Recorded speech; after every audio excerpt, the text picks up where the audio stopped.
tayong bisita na Hisense LED TV na ang feedback ng customer ay naging telepono ang kanyang TV pagkatapos daw na magkaroon ng kidlat. Naging telepono na. Pakinggan natin at ating buksan itong kanyang TV. Unang-una tayo pa lang yung unang magre-repair sakasakaling magawa natin.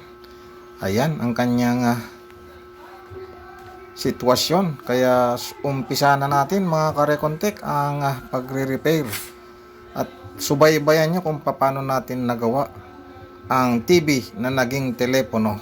Ito na, atin nang isasaksak at susubukan. So ayan na nga, pagmasdan natin kung ano ang tunog nya. May power indicator naman. Ito na ang ating remote. Nasaan ang remote? Ito ang remote. Power on natin. Medyo maingay lang ang kapaligiran, pero hindi yan hadlang para sa ating pagtesting. Ayun, nag-response ang ating TV.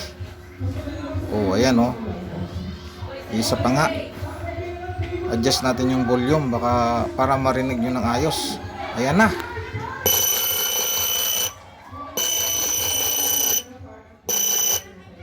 Isang attempt pa nga mga karekontek para klaro sa ating mga viewers at subscribers na nanonood ngayon. Paano kaya nangyari ito at naging telepono na ang TV niya?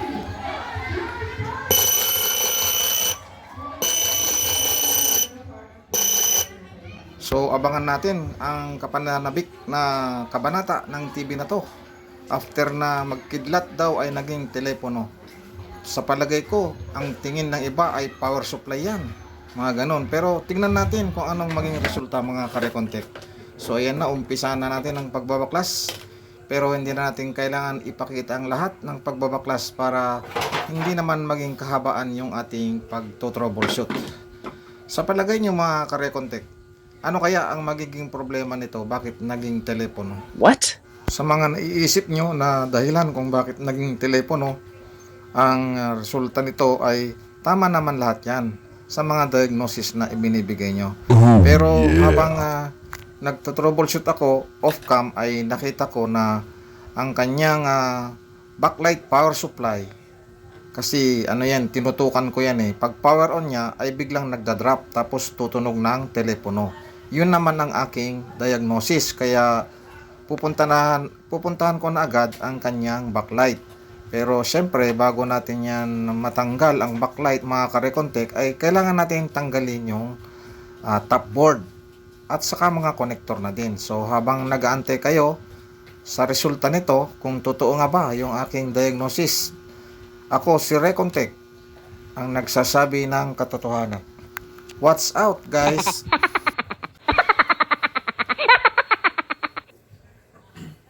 So dito sa pagtatanggal natin ng panel mga guys, at sa mga newbie na sumusubaybay sa Recontek, ay medyo magkaroon lang tayo ng precaution.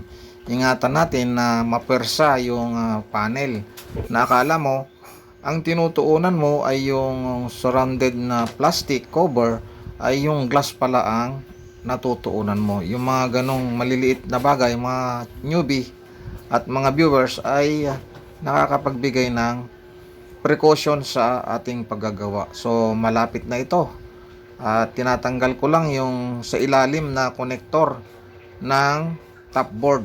So ayan na nga mga karekontek, at naiangat na natin at malalaman natin kung ano ang may problema talaga. Sigurado ba si Recontek sa kanyang assessment na backlight nga po yung kanyang sira? Abangan everyone sa pagpapatuloy lang, at para hindi kayo malito na katulad ko mga newbie, ay lalagyan natin ng marking yung mga bawat gilid, left side, right side, bottom, upper, mga ganon, at saka yung pagkasunod-sunod ng yung kulay puti na nasa ibabaw, yon diffuser ang tawag doon. Yon, ingatan din natin yon. So ito na, narating na natin yung kanyang backlight set at tetestingin natin gamit ang LED tester. So ayan na mayroon naman, umilaw naman yung buong strip. Pumunta naman tayo dun sa kabila. Ano ba ang resulta? Aba, wala. Ulit pa tayo. Oops. Aba, wala nga talaga. So, something wrong sa strip na ito, mga karekontek. Tingnan natin per individual kung ano nga ba ang may problema. At walay-walay pa daw. So, ito na. Nabaklas na natin yung strip. I-confirm natin per individual na LED kung ano ba yung nagkaroon ng problema. Oops, milaw ah. So, goods na goods. Next tayo. Oops, mayroon din naman. Next. Dito tayo. Uy, mayroon din. Next. Dito naman. Oops, ito na mga karekontek. Confirm. Mayroon tayong isang LED bulb na pundido. Ito yon. Ito ang dahilan nun. Pero sa pagiging telepono ay hindi ko alam. Malaman natin mamaya mga karekontek at viewers. Pag napalitan na natin yan ay ano ba ang kalalabasan. So ayan, goods naman. And the last na nasa taas, goods din ba siya? Inulit pa talaga. Ito na. Oops. Uy, good naman. So isa lang mga karekontek.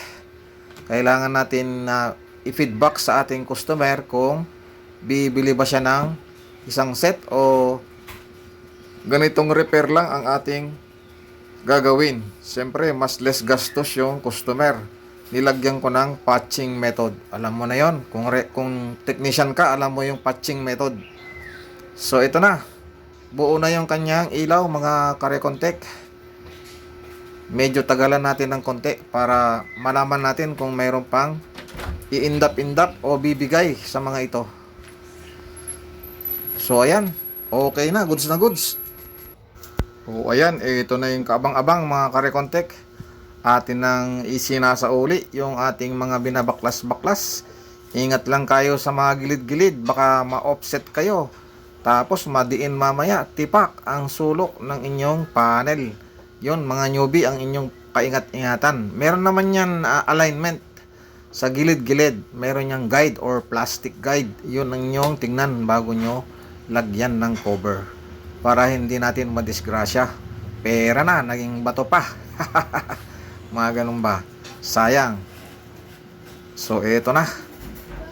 Kaabang-abang ng bawat customer natin ngayon o kaabang-abang ng bawat viewers natin, maging ang mga newbie ngayon na nakasubaybay sa Recontech channel. Bakit ba naging telepono ito? Bago pa makidlatan daw eh. After na makidlatan, ayun, naging telepono. So, ito, malapit na tayong mag-testing mga guys. Nakita nyo ba yung indicator? Mayroon, di ba? So, ready na tayo mag-testing. Maging telepono pa rin kaya? Ayun, lumabas na mga guys. Smart TV. Wala nang telepono. Success tayo. Ayan, no signal na. Nakikita nyo ba yon? So, parang hindi ka panipaniwala ang ating repair ngayon. Dahil lang sa backlight ay naayos na. Nawala yung pagiging telepono.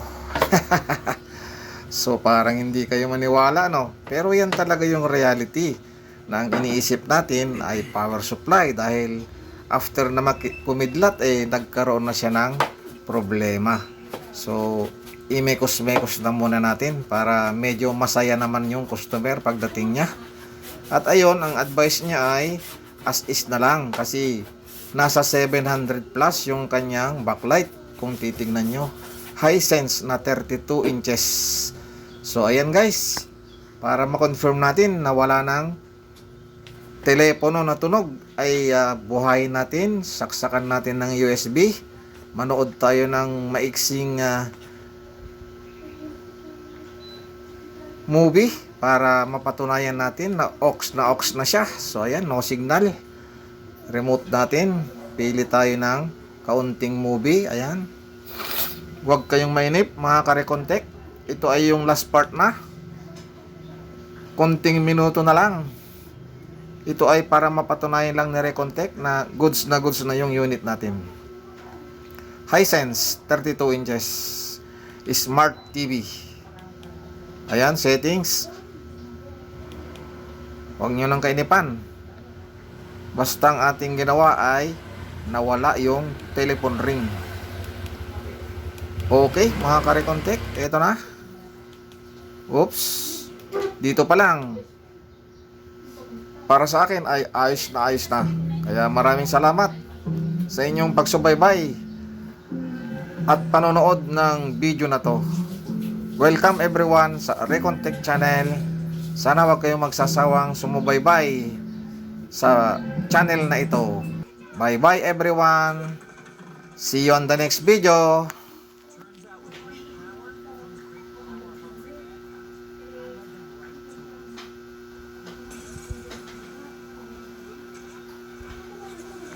Bye bye.